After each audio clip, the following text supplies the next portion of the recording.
All right, welcome to the Village Board work session. Today is Monday, January 10. First item on our agenda was to check in with Bob DeBruin, who has been working with us on the grim story of how to keep the pond from destroying the current and imagined future pool. Welcome, Bob DeBruin. Thank you very much. Glad to be here. So are you going to walk us through this? I've seen it, obviously. Eric's seen it. The rest of the board hasn't. Okay. Yeah, so I don't know whether you guys, did the report get forwarded to the board, Eric? Just It's attached to the agenda item. okay. Right.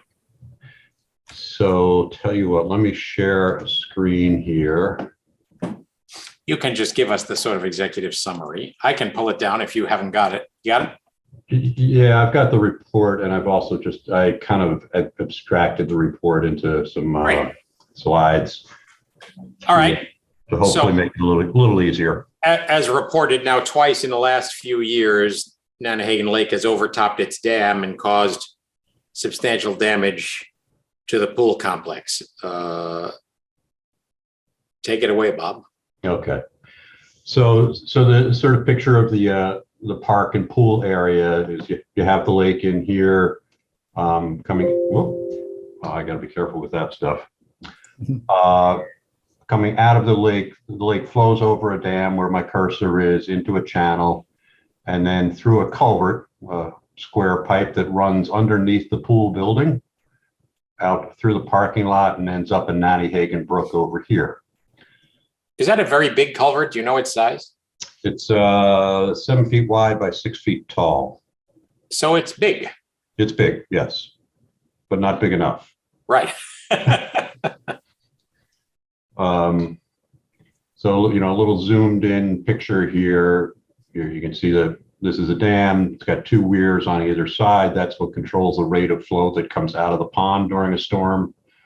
Then the channel in between the pond and this culvert. The culvert starts here and again runs under the building and under the parking lot. By the way, the culvert was probably originally an open channel as well until at some point when the pool was built. A little bit of another view of it, kind of gives you a sort of a panoramic view, again showing the weirs coming out of the pond here. They dump into this area here, go through this channel, back again into the culvert. Do we have any idea when the dam was built? I think it's like 1908-ish. Uh-huh. And prior to that, there was no pond. Prior to that, there was no pond. So if you go back to, let's go up a couple here. Yes, so you have the creek that comes into the dam here, the Nannahagan Brook. That would have just been a brook all the way through back before the dam was built. Right. So the dam was clearly built for recreational purposes, to create the pond and for ice skating and or fishing or whatever.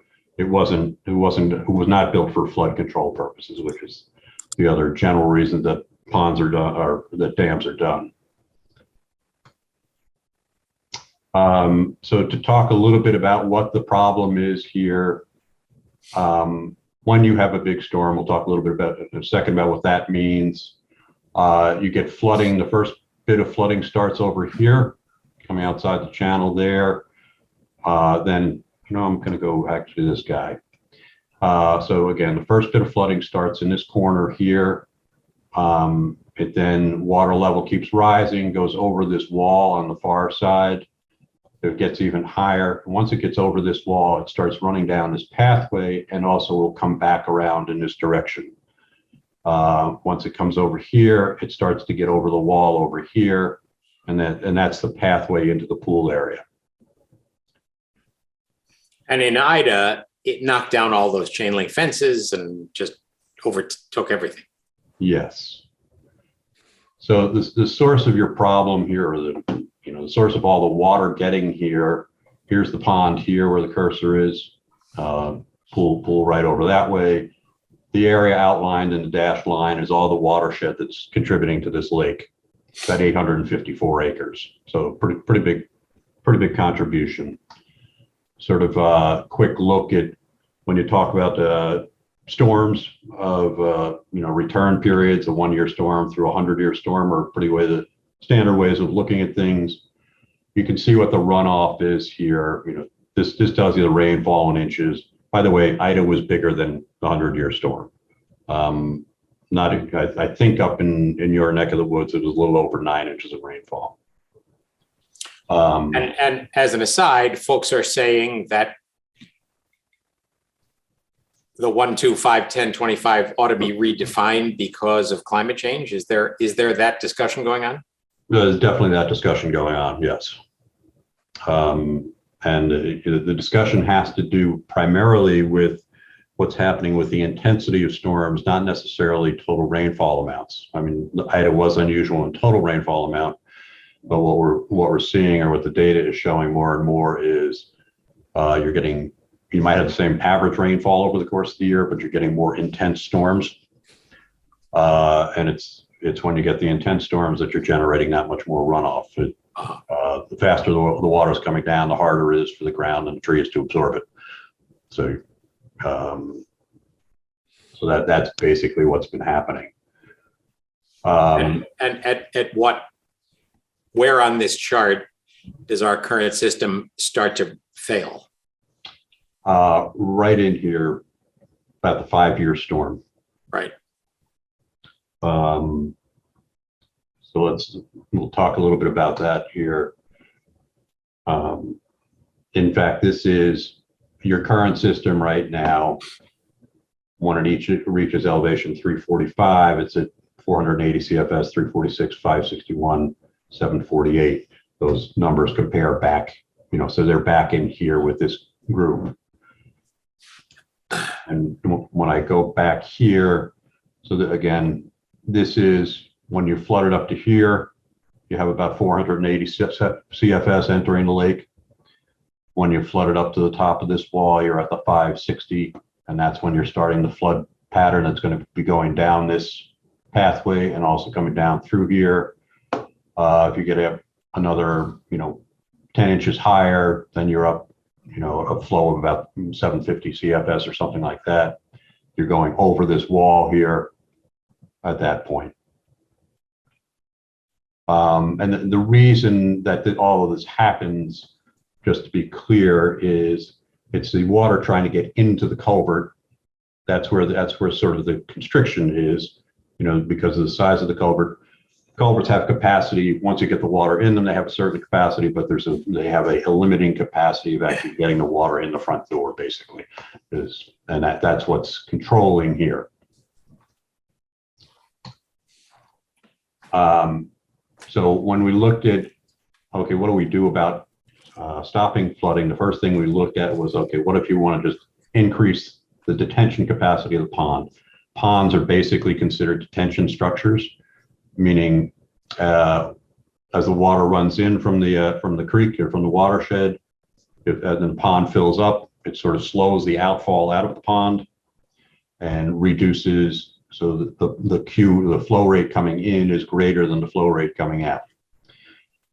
So if you can increase the size of a pond, you can decrease the flow rate going out, basically given the time for filling up the pond. Unfortunately, in the scenario here, to make any meaningful impact, the pond would have to be at least 3 times the size of what it is now. So it becomes a sort of physically impractical concept. And, our practice of letting the level of the pond down in anticipation of a storm is also fine, but doesn't help much, right? It's a drop in the bucket of benefit, because when you lower it before the storm, even before you've gotten to the serious portion of the storm, that's filled back up to where it was. So yeah, typically what you've been doing is lowering it about 2 feet below the elevation of the outfall structure on the dam. Yeah.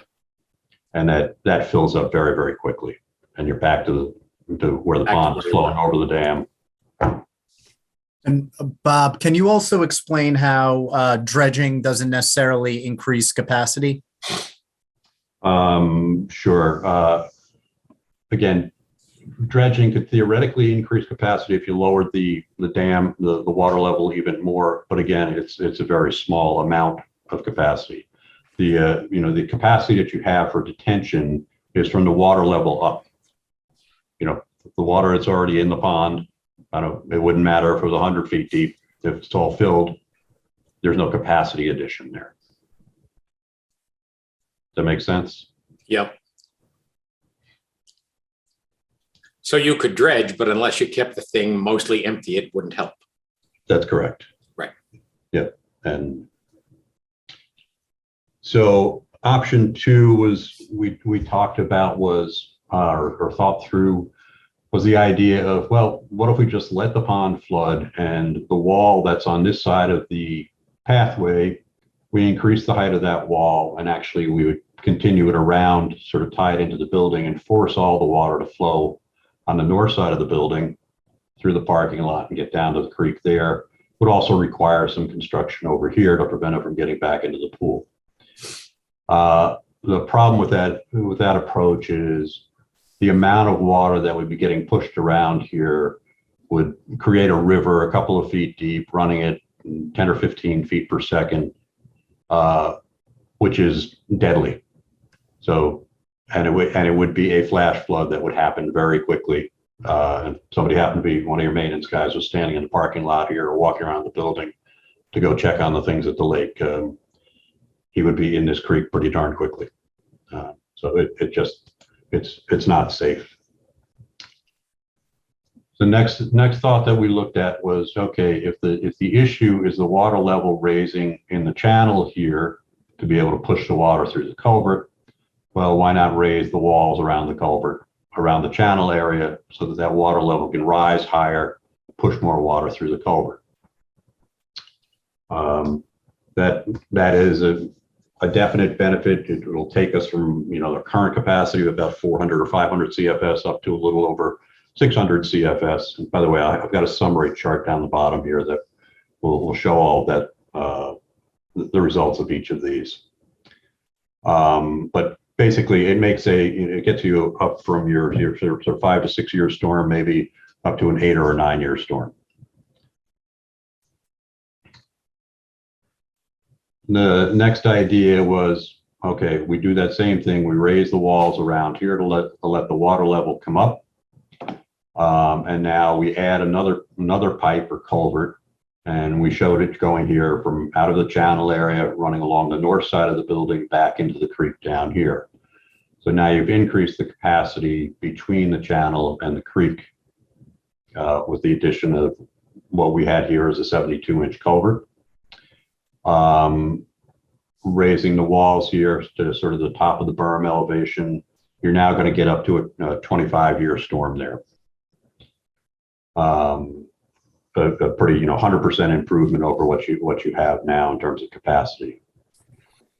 What happens, what becomes a limitation once we have done that, it's now no longer the culvert that becomes a limiting condition. It's now getting the water out of the pond. It's the weirs at the end of the pond become the next limiting condition. So the next options that we looked at, which we considered option 5A and 5B, was you build the culverts, or in this case, it would actually be a larger culvert, and then you extend the weirs. So now the culvert and the weirs, in one scenario in 5A, we had it to accommodate a 50-year storm. And in option 5B, we had it to accommodate a 100-year storm. So the difference there is the size of the pipe being put in the ground and the length of the extension of the weirs. And the last thing that we looked at was we called option 6, which is similar to option 4. You remember option 4, we'd raise these walls here, ran the culvert around the north side of the building. Some folks in the village suggested, well, what if we run around the south side of the building through the area where we're going to be doing the pool construction anyway, which makes sense. So this option 6, what we did actually is we said, all right, let's build this, but if we're going to go under the pool deck, let's build a large enough culvert here so that if we want to accommodate the 50 or 100-year storm, we have enough capacity, enough pipe capacity in here. Right now, the way we've done our cost estimate on option 6, it's just building this culvert. It's leaving the capacity out of the pond as it is. And you'll see how that affects cost. So we'd have more culvert capacity than we have the capacity to get the water into it. Correct. So going back on the costs and benefits, the existing conditions, we have a capacity of about 480 cubic feet per second. Raising the walls around the pond or around the channel area, pretty modest cost. Increases your capacity to about 640. So maybe an 8-year storm, 30% and 33% improvement. Option 4, which is building the culvert, the 72-inch pipe around the north side. And by the way, we could have, I guess, shown an option 4A here, which is to build that same pipe around the south side through the pool deck. Will increase your capacity to, a 25-year storm, 950 CFS, about 100% of more than you have today. 5A and 5B, those were increasing the capacity of the pipes, as well as now expanding weir capacity on the pond. So 5A accommodating a 50-year storm, 5B a 100-year storm. And then the last option that we looked at there, which is the option 6 of building a culvert with enough capacity to handle a 100-year storm under the pool deck, not addressing the flooding, with the increase in the capacity out of the pond at that time at the weirs. So the result. Presumably, in the hypothetical that we did that, you could address the weirs later, right? That's correct. Yes. So you're kind of looking at, in my mind, an option 4, or if I call it 4A, running the same pipe through the pool deck as opposed to through the parking lot. You're getting a pretty significant improvement over what you have today. Option 6, again, running through the parking lot. I mean, my gut on that is, it's a slightly more improvement than option 4 from what you have today. It's probably another $100,000 on this, pull you up to about $1 million if you wanted to do the weir work. So I don't know, my gut on that is, once you've gone that far, you'd probably want to go for the, up to the full ride of a 100-year storm. And that's basically the sum and substance of everything. And what have I confused you with? What can I help you clarify? No, thank you. So when we say Ida was a 100-year storm, I'd say Ida was probably more than a 100-year storm. In this rubric, but we've had 2 incidents like this in the last 5 years. So does that mean we had 2 100-year storms, and 100-year storms are coming more often, and they really should be called 10-year storms? I mean, where's the world on that? Okay, so the world on that is the prior storm that you had, the one 3 or 4 years ago or something like that. Yes. I think that was more on the order of the 10 to 15-year storm. But it was still sufficient to overtop everything. Yes.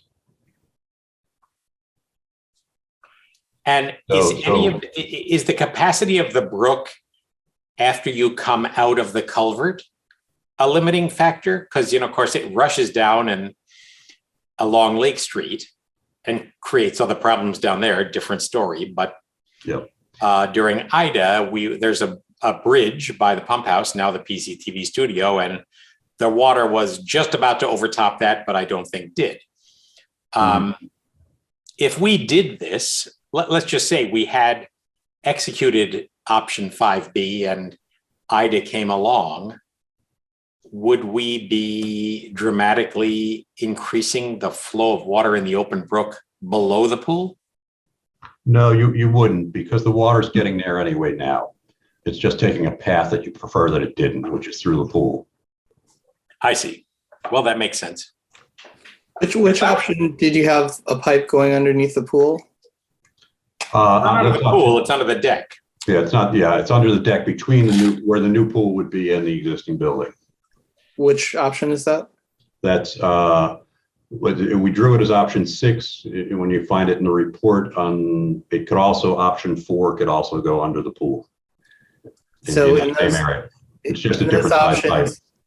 Is this all an additive cost, or could any of that be done at a savings when you're constructing the pool?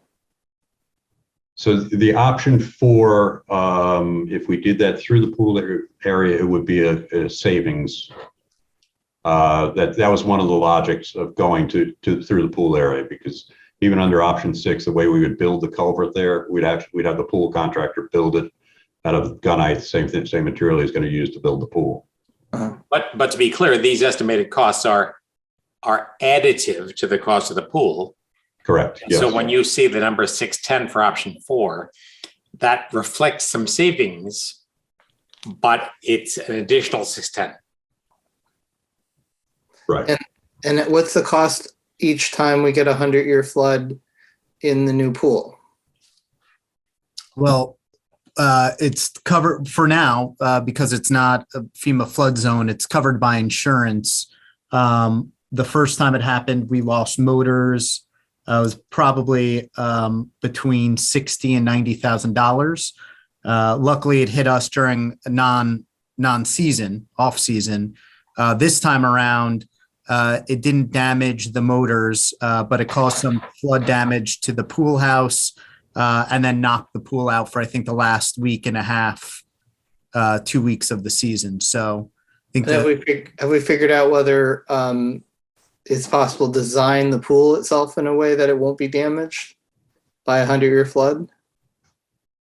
I don't think there's any way to do that. I mean, there's no way you can just top the pool off, like put a heavier duty cover on it and let it flow over the top of it? No?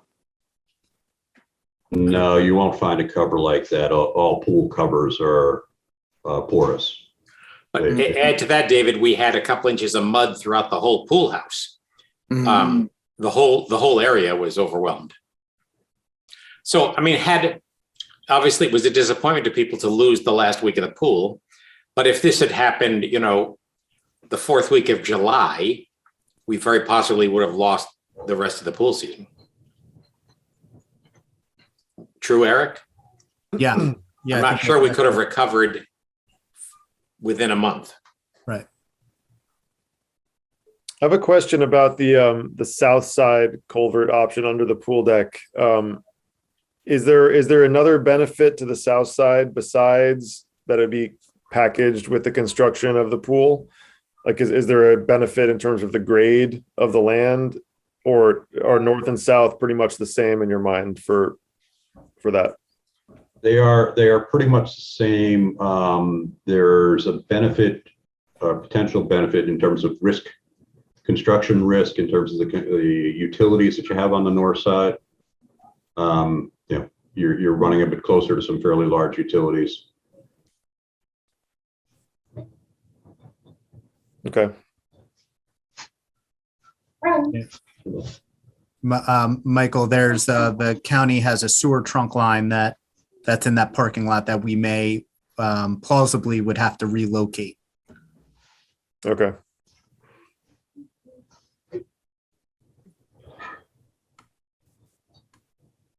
I mean, the interesting thing about the pool house, which was built in the mid 80s, is it sits on top of this big box culvert.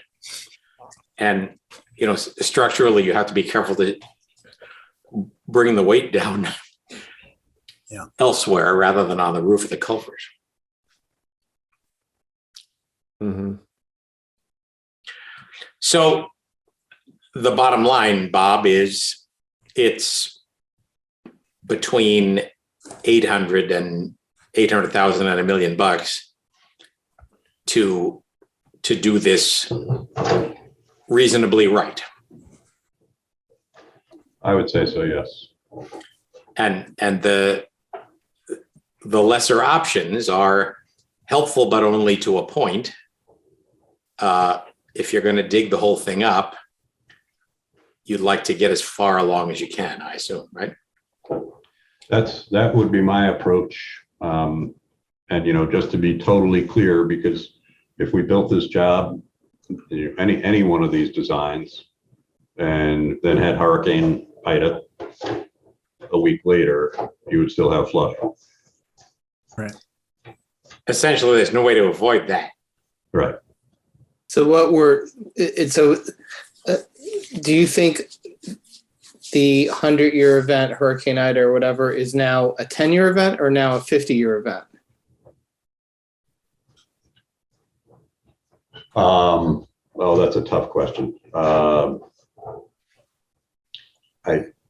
data is not out there to be able to say that.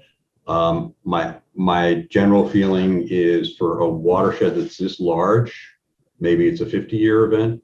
The smaller the watershed that you're dealing with, the greater the impact of these changes in climate, because we have so many storms now.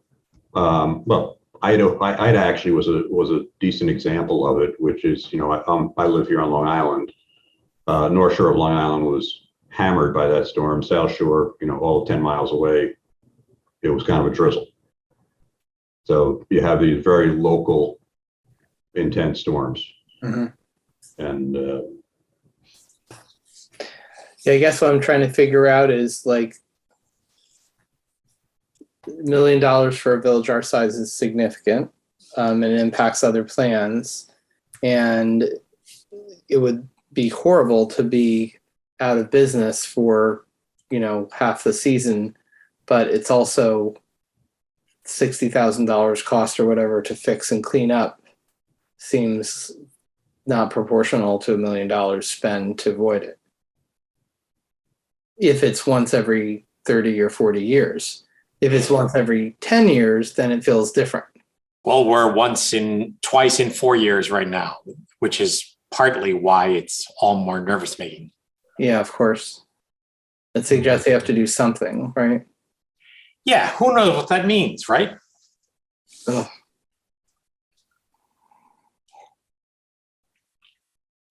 But I mean, just for example, when the event a few years back, when all this muck and silt got sucked into the pumps, it was a long lead item to get new pumps.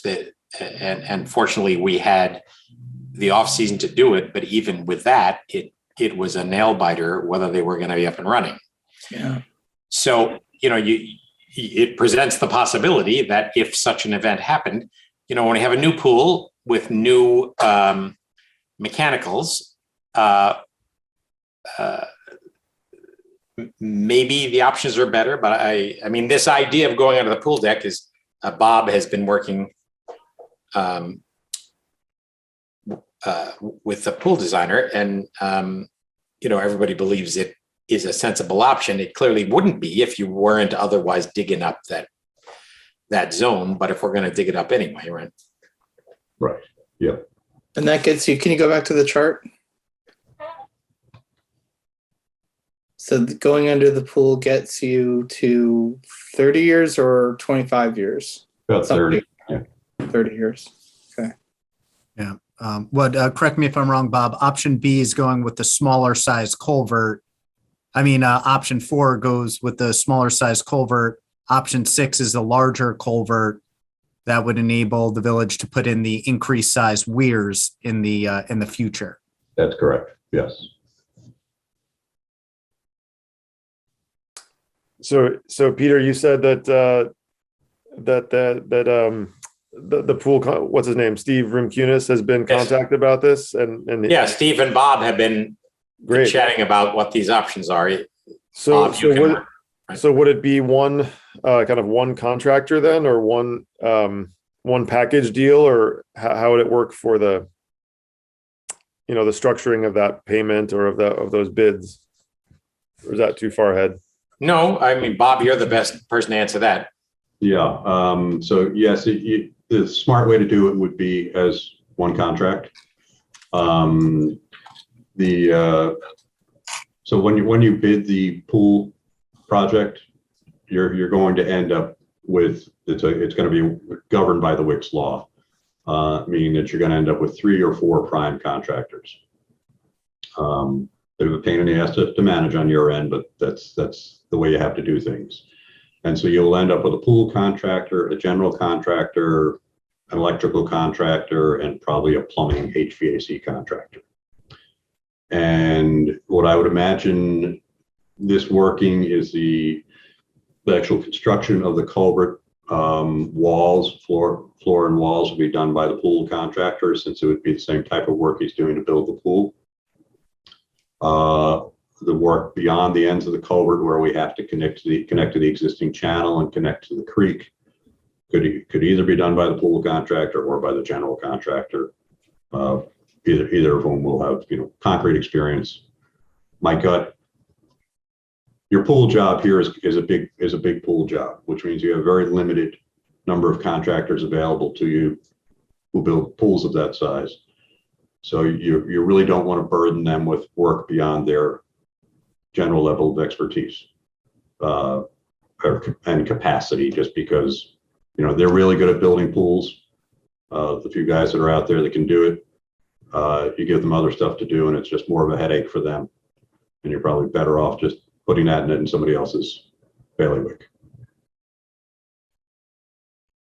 But the coordination of drawings to do that is not a difficult thing, and setting up bid documents. And which happens first then? It would happen concurrently. So you got 2 contractors on the same job site? But you're They have actually that anyway, so. Yeah, you're gonna have Well, 4 no, I know, contractors on this job site. Yeah. Yeah.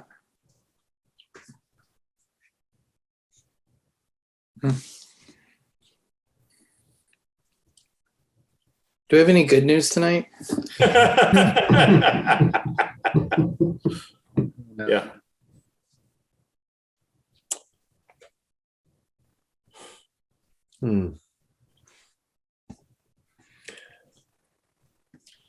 Well, thanks for your presentation. I mean, it's a lot to think about, the big numbers combined with the big numbers for the pool already that we're thinking about.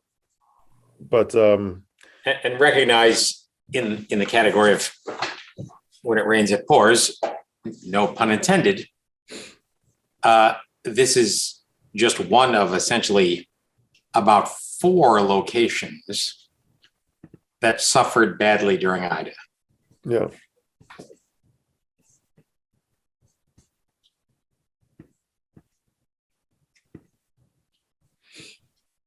Yeah, and it's always a problem with drainage projects is, they cost a lot of money but you don't make use of them every day. Yeah. And they're not really a good name gift opportunity. Generally not, no.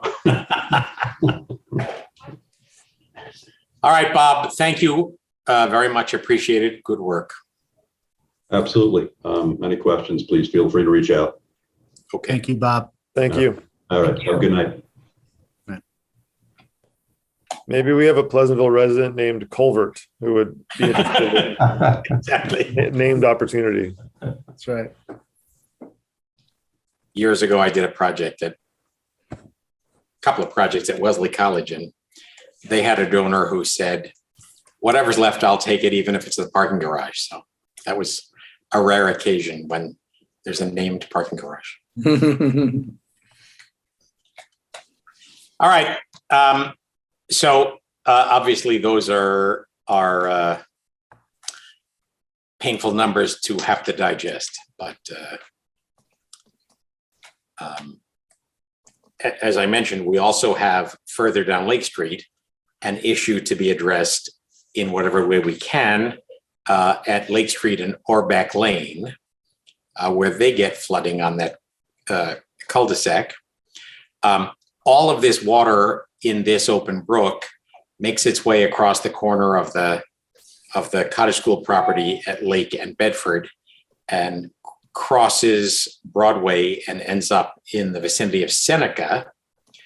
causing flooding there. And it's ultimately the same water that makes its way to that water district playing field that's across from ShopRite, which is in the town of Mount Pleasant.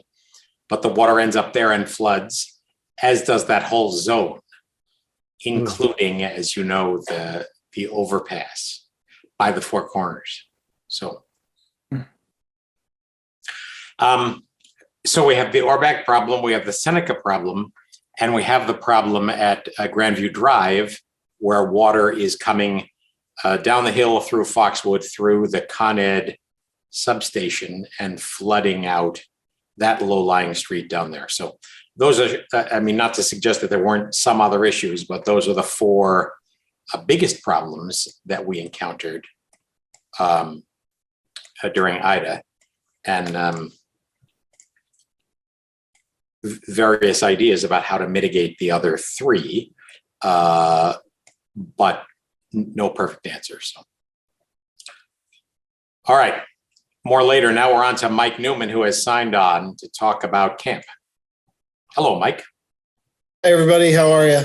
Good. So I'm not bringing bad news, but I'm bringing news to you guys because I'd like to address the main focus of this is to address camp salaries, and we start sending out paperwork to returning staff soon, and I'd like to present something to you and maybe get your blessing, obviously because our budget not till June, that I can increase that potentially to increase the base rate for our camp counselors. So I've got a little presentation. Let me see if I can share it. Is this working? It says you've started. Yep, we got it. How do I go back? Okay. So salary summaries, fees, increases. So to start, I did a breakdown of what we've brought in and what our expenses were the last 5 years and kind of what we've ended up profiting from. I did not put in the last camp season because it was such an odd camp season, but I just wanted to show revenue and expenses and what we've done with camp the last couple of years. Just to be clear, a profit isn't literally profit. The expense reflects what we spend in cash, Correct. Staff, materials, trips. It doesn't reflect all of the overhead costs associated with running all of this.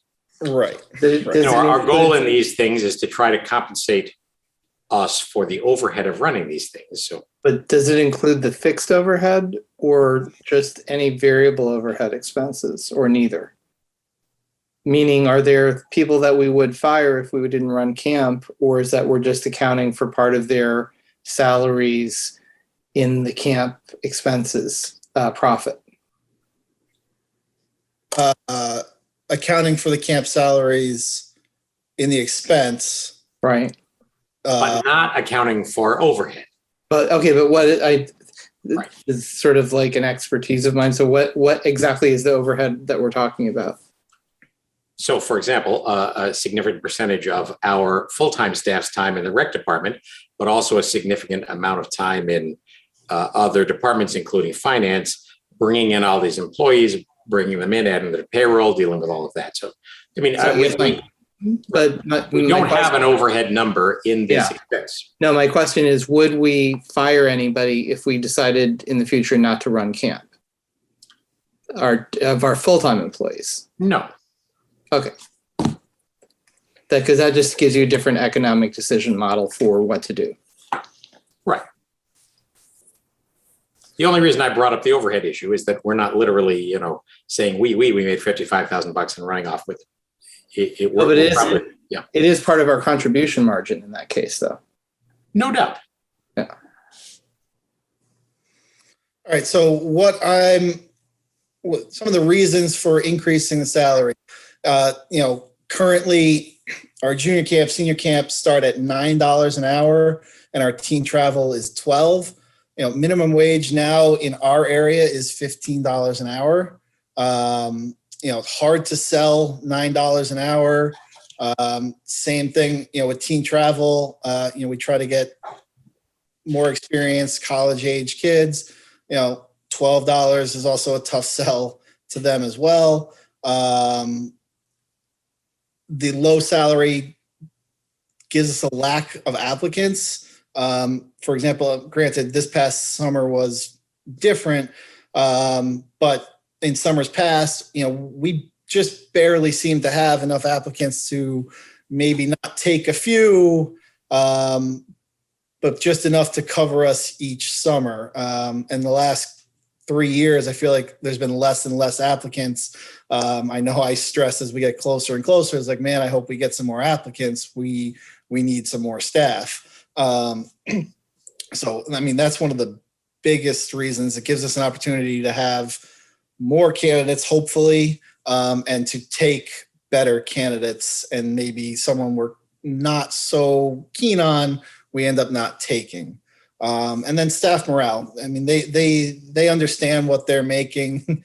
I think increasing their pay could help in general get them closer to, the comment, I can go work at McDonald's or anywhere else at this point and make more.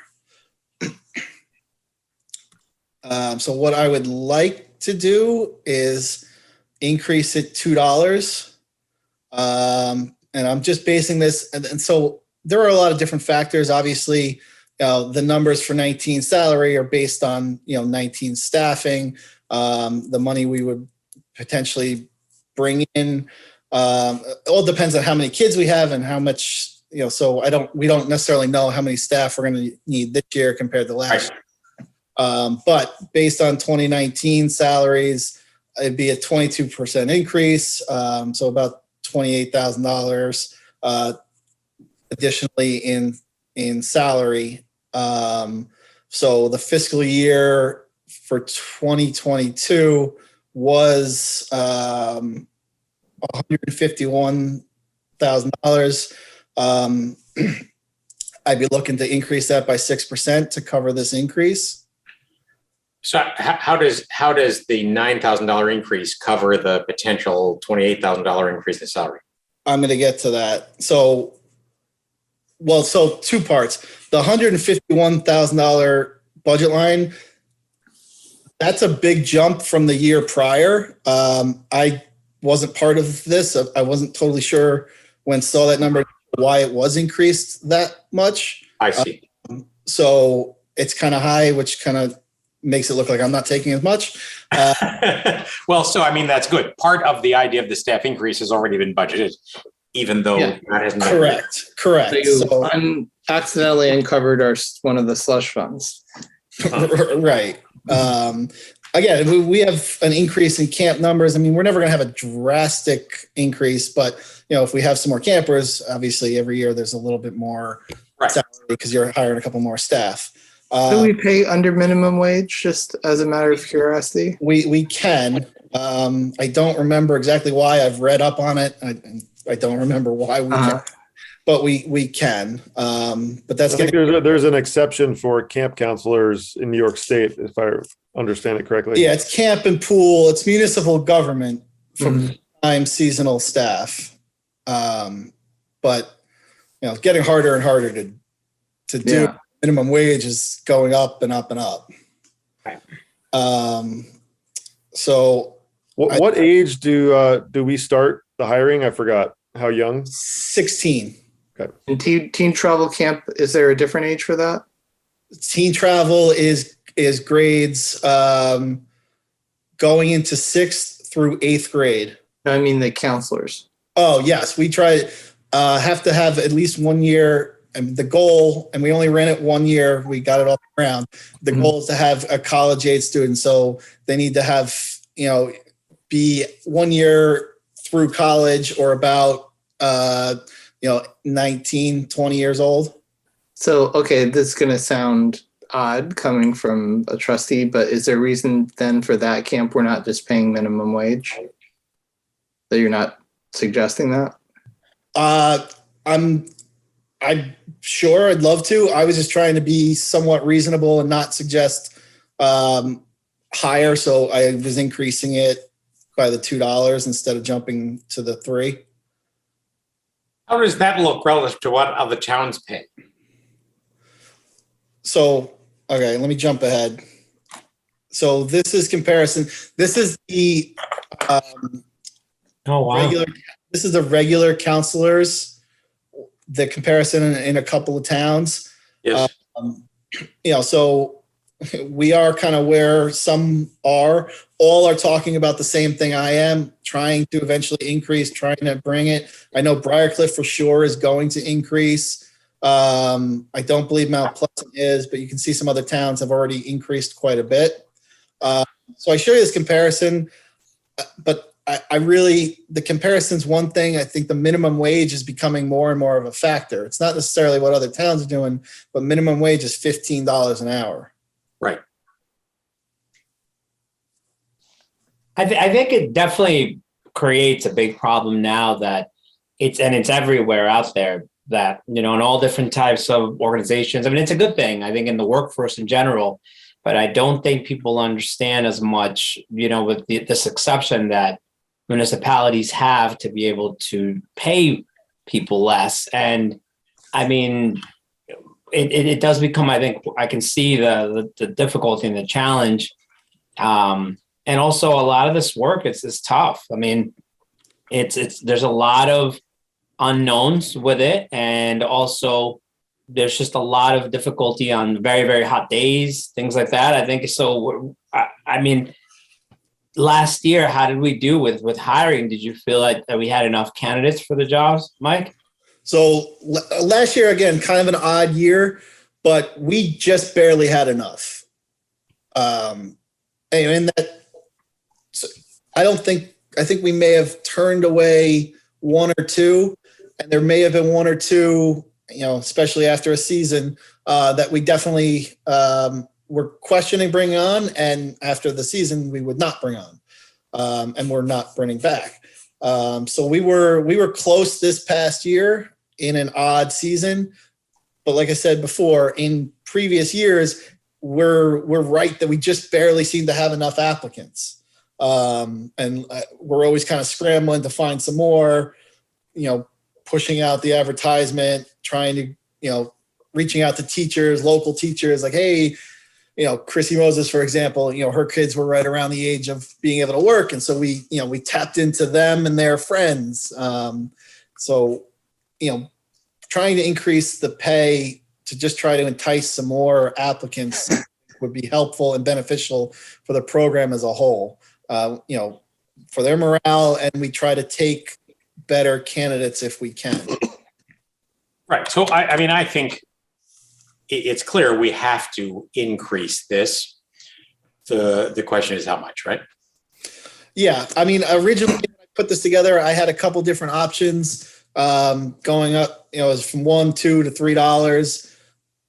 I decided not to push very hard, especially the first time presenting like this.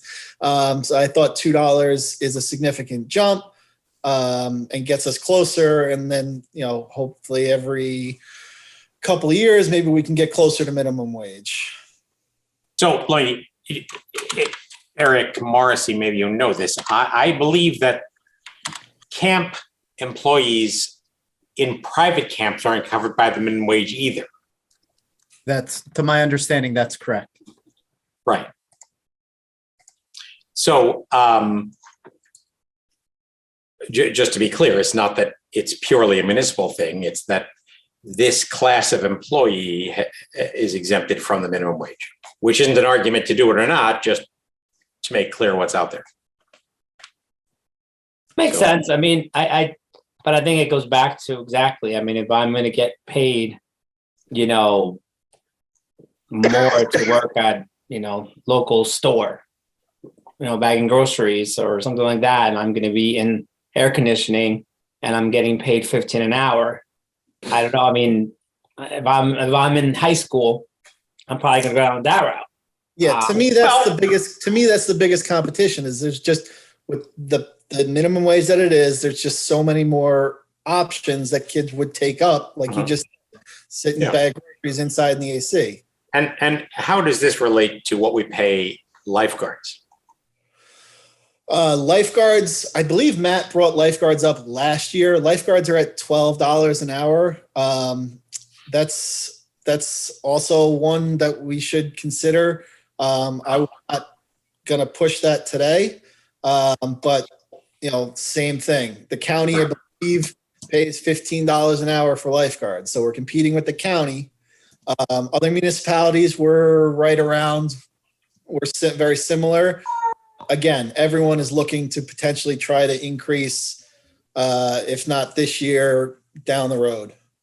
With the pool, the reason I didn't push that in this presentation was, we're going to put a new pool in. We're talking about new fees for next year. Maybe we have that discussion and tie it all in with how we're looking at our new fee structure for the pool next year.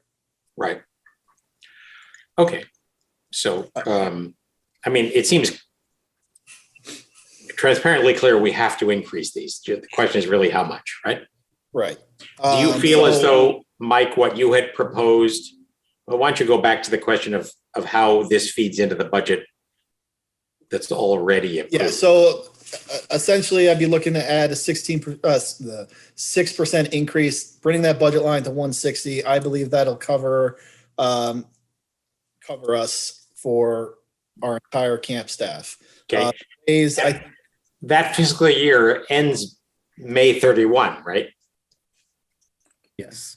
I'm looking to increase the new budget line. I understand, but this year's budget line Correct. carried in the current budget Correct. for the camp that already happened, in essence, was 151. Is that what you're telling us? Yes. Okay, so because we'll have a new budget effective June 1, and Yes. your proposal is that budget line would go from 151 in the current fiscal year to 160. Yes. So that is, I think, a no-brainer unless we want to go further. What do you guys think, rest of the board? I agree, but just for numbers wise, what's the increase that we're looking at? Like with that. So there's two things I looked at where, so fees is obviously something that hasn't been raised, I think, since I've been here. So that's one place I looked at where we could potentially raise our camp fees. I'm suggesting maybe increasing our camp fees by 5%. So these are the fees for our 3 camps, broken down resident and school district, what they currently are, and have been for, again, I don't think they've been increased since I've been here. So that's the current fees. So this would be the new proposal, increasing them and what they would be increased by at 5%, about, I kind of rounded up just to make life a little easier, but I have them 50 cents and 25 cents. Yeah. But, so that would increase revenue potentially based on 2019, an additional $16,000 plus. So that would be one way to eat up the cost of increasing the fees. The other way, looking at the budget lines, would be to reduce the budget line for transportation, which is busing and trips. I would suggest a 5% decrease in that budget line for a couple of reasons. Junior camp, we've done some trips in the past with junior camp. We're not going to do trips anymore with junior camp. It's a half-a-day camp. It's very tough to do trips. It's not totally worth getting to a place and then turning around essentially and coming back. And senior camp, we're looking to do less trips. We used to trip 3 days a week. The plan would be to do 1 trip a week with the potential of an additional trip, 1 additional trip each session. So essentially 4 trips instead of 3 a week. We'd be doing 1 a week plus an additional. And are you doing that as a money saving reason or programmatic reason? I'm doing that for a couple of reasons. So senior camps we're not really doing the main bulk of trips. We have a teen travel camp that we got off the ground. I'm hoping to continue to do that. So that's an additional camp as they get older. There's only so many tripping 3 days a week when we're going to have a travel camp as they get older. We're kind of working ourselves. Remind me, what are the ages for senior camp and Senior travel camp camp? Senior camp is going into first grade through fifth grade. And teen travel will be going into sixth grade through eighth grade. Okay. The other reason for changing trips this past summer with the COVID and changing camp and having it at Parkway, I really liked the way camp looked at Parkway. So what I'm looking to do is not use the school as much. So essentially junior camp, their home would be BRS and the pool like we've done in the past. And senior camp's home would be Parkway and the pool, where they would be alternating days swimming or being at Parkway. I thought Parkway looked more like camp, felt more like a summer camp. It went really well. So that's where we're going to have a little bit more of a camp structure where we don't necessarily need to trip to make up, not having fields and open space like we didn't really have in the past, being at BRS and Nannahagan. So that's why I'm saying to do a few less trips. I don't think we need to trip 3 days a week for, a regular day camp. Let the trips be something to look forward to in potentially a teen travel. And I'm not saying we're not going to do trips. We're still going to do, a trip a week, and that's plenty for this kind of camp, in my opinion. My question I was asking before was more, if we increase, so we're increasing the budget line, we increase it to 9,000 more. How does that reflect on the hourly wages? Do you have an idea? Where does it fall at? Yeah, based on 2019 salary increasing, basically you're increasing the salaries 22%. I know teen travel is a little less, but so the increase based on 22% would be $28,000 increase in salaries. Okay. But because that budget line was already rather big, that's why I don't need to ask for a 22% increase. Yeah. Money was already kind of there. I don't need to decrease it or increase it. The 6% gets me where I think we'll need to be. So Eric, can we just hand him the money from last year that he didn't use to do this? I don't think we can do that, but No, it cycles through the general fund. So look, we've got to jump to the regular meeting, but I certainly support these changes you propose, Mike. And I do think maybe with digging into it a little further, there might be an argument to go even a little bit further. Yeah, I personally think you should go to $15 for the teen camp and try to get, have an incentive for your counselors down the road so that you can say, hey, I'm going to recruit you at their first year at this rate, but look, you can get all the way up to minimum wage, if you do well in their system. So, but we also have to look at what the implications of that are for the pool. Mm-hmm. And recognize, of course, it's not a huge number, but all those numbers are affected by our contribution to FICA and all that. So, Right. So do we All right. want Mike to come back next work session? yeah, why don't we come back next work session just for a brief reconsideration, and then in the next 2 weeks we can kick it around a little bit further. okay, great. All right, thank you, Mike. Thank you guys. Mike. Have a good night. Thank you. So let's just quickly talk about the budget timeline. Eric. Yeah, so I just wanted to get the dates on everybody's calendar. As you may remember, February, but all of March is just consumed with budget. So if any of those dates are unworkable, just let me know. I think as we did last year, I believe we'll have the capacity to do this entirely on Zoom, which may make life a little easier. Makes it easier. Can you send those out as Outlook meetings or something like that? Yeah, absolutely. So I think Alyssa also sent out as an Outlook invite the state required property tax grievance day, which is Tuesday, February 15. Yeah, that's a week I'm supposed to be gone. So, and hopefully we'll be gone one way or the other. But you could be sitting on grievance day from a hotel room. I could. All right. And my wife would have the grievance. Right. All right. That's your problem, Vinjamori. We're not getting involved in your spousal politics. All right. We'll touch base during the next couple of weeks about a couple of the matters that we were going to discuss in executive session, but let's relieve everybody of obligations and call it a day. We will not go to the executive Zoom. I hope you guys feel better. I do too. Thank Feel you. better. Likewise. How long has this been going on for you, Michael? It seems to have ramped up yesterday, so I felt a little off a couple days ago, but Yeah. it's been weird all these winters where like, yeah, you got a little cold here and there, you got a little scratchy thing here and there, and you're always wondering if it's COVID or if it's not. So Yeah. I don't know.